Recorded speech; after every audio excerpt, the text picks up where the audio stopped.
Man's best ghost friend. I'm Jason Horton. I'm Rebecca Lieb. And this is Ghost Town.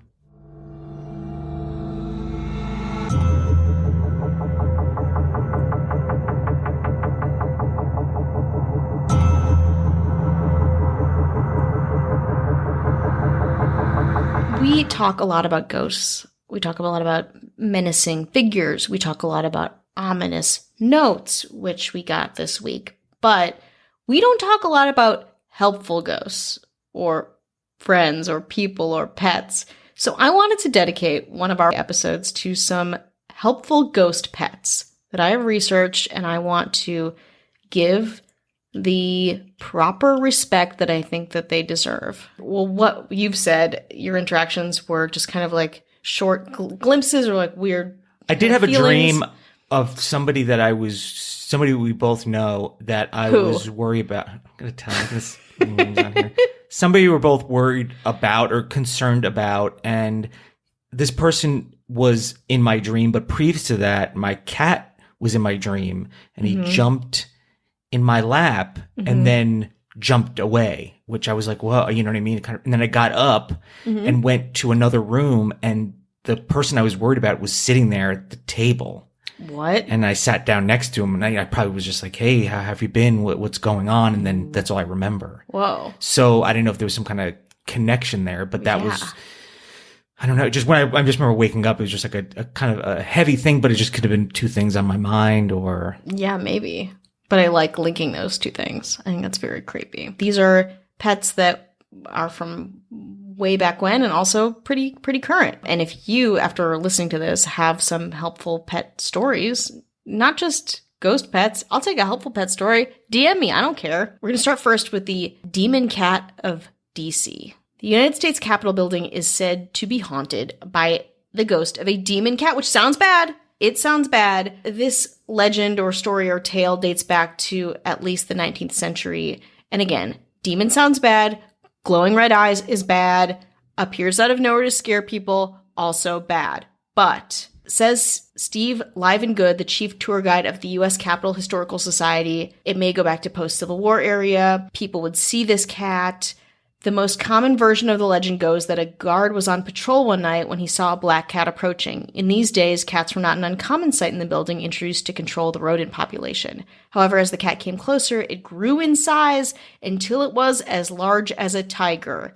The monster cat pounced on the guard, who fell down, tried to protect himself, and then as he was scrambling to get this tiger cat off of him, the creature just vanished into thin air. So, sure. Again, weird, bad, crazy, scary. But the even weirder thing about this demon cat is that it appears before important events or natural disasters. That's the helpful part.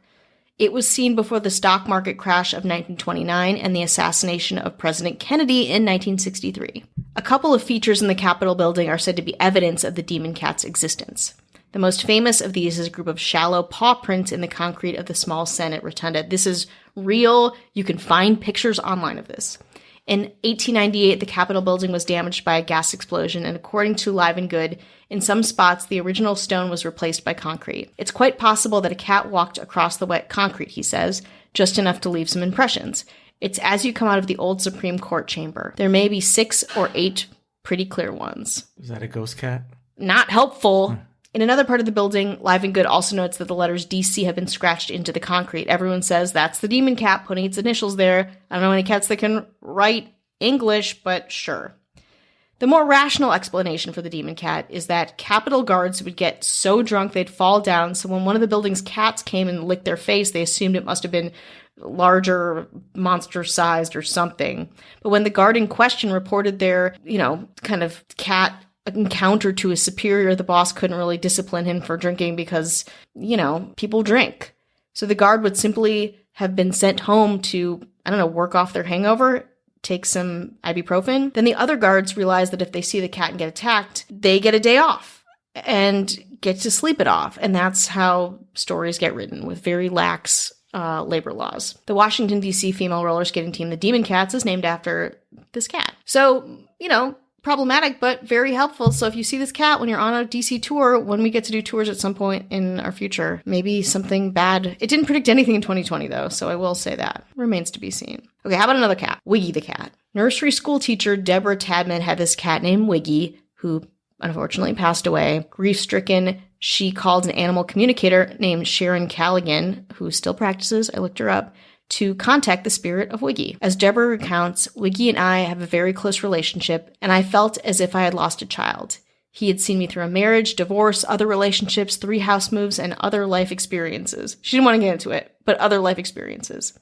Sharon was able to reach Wiggy in the great beyond and told Deborah that Wiggy was concerned about her apartment because it was a, quote, toxic place. About a year later, Deborah decided to paint her apartment and discovered asbestos and highly toxic mold in the walls and ceiling and really bad aluminum wiring, which would have been a danger and may have caused a fire. So Deborah is forever grateful to Wiggy, obviously. To this day, I can't believe how accurate and true that reading was. Pretty good. Thank you, Wiggy. Thank you, pet psychic Sharon Callaghan. But let's move on to some ghost dogs. Preston the Ghost Dog Protector. Preston the Ghost Dog is a boxer who haunts Nashville's Belmont-Hillsborough neighborhood. Apparently, he protects young trick-or-treaters every Halloween, which is very helpful. Witnesses have heard barking on Halloween night.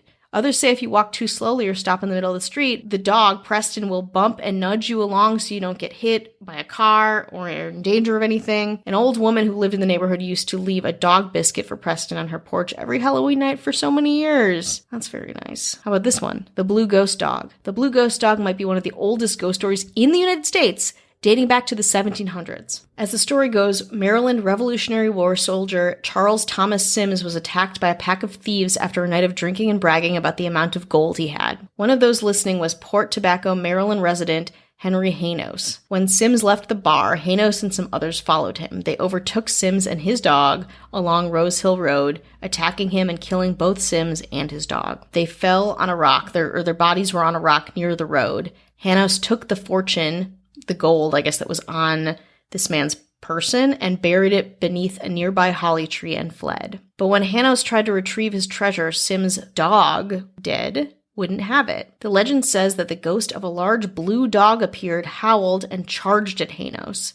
Once again, he fled the scene, could not grab his buried, thieved gold. He also reportedly fell ill and died suddenly shortly thereafter. So if you go to this place, Rose Hill Road in Maryland, look for the rock where Sims and his dog are said to have been murdered, and you can go there at night, listen for barks, and try to find some buried treasure.